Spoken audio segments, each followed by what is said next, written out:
Okay, so Assalamu alaikum. Well, we are back with another topic of pediatrics, that is teratology of Fallot. So it's a very important topic of pediatric cardiology, and in this video we'll be covering up some of the important features of TOF, some of the important investigations that we need to order to confirm the diagnosis, the possible treatment options, the complications, and then we'll also take a look at the symptoms of a TET spell and how to manage a TET spell. Okay, so let's get started. So it's called as teratology of Fallot, means that there are gonna be 4 abnormalities in the heart in a patient of TOF. These abnormalities include pulmonary stenosis, ventricular septal defect, overriding of aorta, and right ventricular hypertrophy. So you need to remember these 4 at least. So these 4 abnormalities make the definition of TOF. Okay. So the child will present with central cyanosis. So the difference between central cyanosis and peripheral cyanosis is that in central cyanosis there is blueness or cyanosis of the mucous membranes as well as the tongue and the lips, while in peripheral cyanosis it is mostly limited to the fingernails, to the ear lobes and the nose, tip of nose. Okay. So central cyanosis typically includes the conditions in which there is a respiratory failure or any cyanotic congenital heart disease. Like TOF is a cyanotic congenital heart disease. So the child will present with central cyanosis. There will be squatting episodes. The child will go in a squatting position. There will be exertional dyspnea and exercise intolerance. The child will not be able to run for a longer distance without getting cyanosed and dyspneic. Okay. There will also be clubbing on examination. There will be polycythemia because the child is having difficulty making up for the increased cardiac output. Whenever he needs more cardiac output, the heart can't compensate for it. So the red cell mass, it increases. So there will be polycythemia. So you have to look for palm and conjunctiva for excessive redness. And another important finding on examination includes the S2 single and pulmonary component is lost. The S2 is single. Usually the S2 has 2 components, aortic and pulmonary, but in this case, in the case of TOF, there will be a single S component. The S2 will be lost. The S2 will be single and the pulmonary component will be lost. So you have to keep this in mind as well. And also we'll find an ejection systolic murmur due to pulmonary stenosis at upper end of the left sternal border. At upper end of the left sternal border, there will, in the pulmonary area, there will be a ejection systolic murmur due to pulmonary stenosis. And on X-ray, we'll find a boot-shaped heart. So whenever you find this one key feature on the MCQs, boot-shaped heart, it is characteristic for TOF.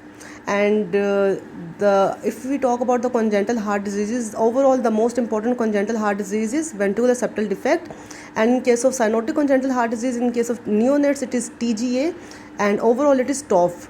But in case of acyanotic it is VSD, but cyanotic one, the most important overall is TOF, and in neonates the most important or the most common one is TGA or transposition of great arteries. So what are the important investigations that you're going to be ordering in a child of TOF? First of all, we'll start with baselines. As always, we'll order a CBC which will show increased hemoglobin, increased hematocrit due to polycythemia, and increased RBCs. Chest X-ray will be ordered which will show a boot-shaped heart, oligemic lung fields, right-sided aortic arch, because there is a overriding of aorta. So you have to mention all these features on chest X-ray: boot-shaped heart, oligemic lung fields, and right-sided aortic arch. Then what will be the features on ECG? There will be a right axis deviation because there will be a right ventricular hypertrophy. Okay, right axis deviation and right ventricular hypertrophy. These will be the features on ECG. And echo will be diagnostic. On echo we'll identify the overriding of aorta, will identify the VSD and pulmonary stenosis, and we can also order cardiac catheterization and angiography to confirm our diagnosis. So these 5 investigations you're going to be ordering in a child of TOF. What are these? CBC, chest X-ray, ECG, echocardiography, and cardiac catheterization and angiography.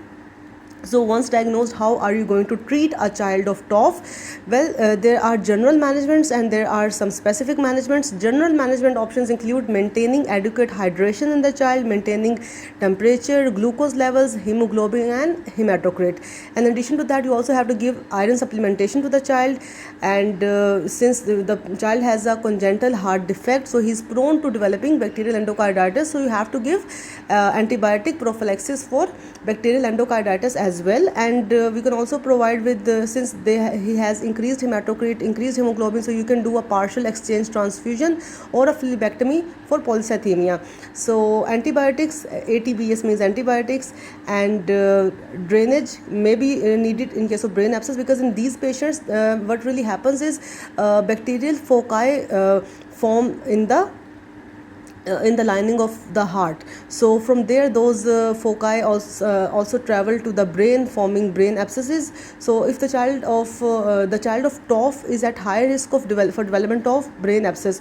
So if brain abscess does develop in the child of TOF, then you have to give antibiotics and you have to drain the abscess, and you have to correct the caloric intake, because this child is at risk for having failure to thrive or malnutrition. So you have to provide adequate caloric intake to the child as well, and counseling of the parents must be done regarding the condition, regarding the prognosis, and regarding the possible treatment options. Now, what are the long-term treatment options, or what are the specific treatment options for this? So there is a palliative surgery, which is only for the short term till we defer the surgery, which is the corrective one. So if we don't have the resources or the time to perform a corrective surgery, we can do a palliative surgery, and the palliative surgery includes shunting, and these two are the important shunts: the Bialog Tasusig, this is some weird name, Bialog Tasusig shunt, which is a right subclavian to pulmonary artery anastomosis. Okay, so this is one shunt that you need to remember, Bialog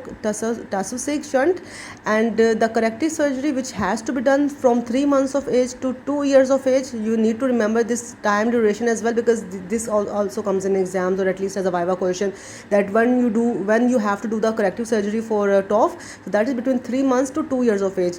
And the corrective surgery includes closing of the VSD, resecting of the right ventricular outflow obstruction, because we already discussed that there will be a right ventricular hypertrophy and there will be a pulmonary stenosis. So you have to resect the right ventricular outflow obstruction, and what we do is we enlarge it with the help of a patch. So closing of VSD, resecting of right ventricular outflow obstruction, and enlarging of area with a patch, this is the corrective surgery or the definitive surgical option for TOF. So these are the management options which we have covered already. Now, what are the possible complications which can develop in a child of TOF? So as I already told you that these children are having increased hematocrit or polycythemia. So there is an increased incidence of thrombosis. So they are at risk of cerebrovascular accident or cerebral thrombosis, and also brain abscess, as we already discussed, also bacterial endocarditis and polycythemia. So these are the complications in a child of TOF.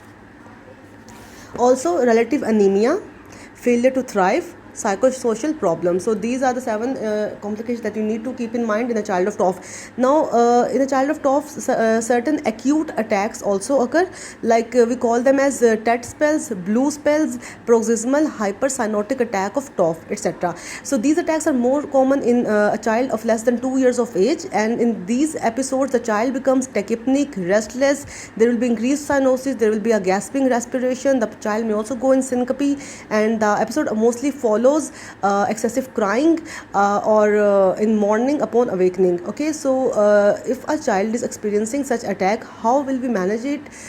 We need to manage him in ER. Okay, we need to give emergency treatment, and this will include oxygen therapy. 100% oxygen supplementation will be given to the child, because he's dyspneic, he's tachypneic, he's cyanotic, and we have to place the child in knee chest position, because in this position we increase the systemic vascular resistance and we diminish the right to left shunting. So when the systemic vascular resistance increases, the right to left shunting, which is normally occurring resulting in cyanosis, that gets reduced. So this position is important. Then we can also give subcutaneous morphine sulfate in the amount of 0.2 milligram per kg. This will reduce the sympathetic drive, as well as it will calm down the child. And also IV sodium bicarbonate to treat acidosis due to you can say hypoxemia. And propranolol is important not only in treating an episode of TET spell but also to prevent it. So in ER the dose is 0.1 to 0.2 milligram per kilogram in the form of slow IV, and prevention dose will be 1 milligram per kg every 6 hours orally. So this is important. You need to remember the doses of propranolol as ER dose and prevention dose. So these 5 steps are important in managing a child of TET spell: 100% oxygen, knee chest position, subcutaneous morphine, IV sodium bicarbonate, and propranolol. So this was all the important. These are all of the important points regarding TOF. I hope it was helpful for you guys. Thank you so much for watching.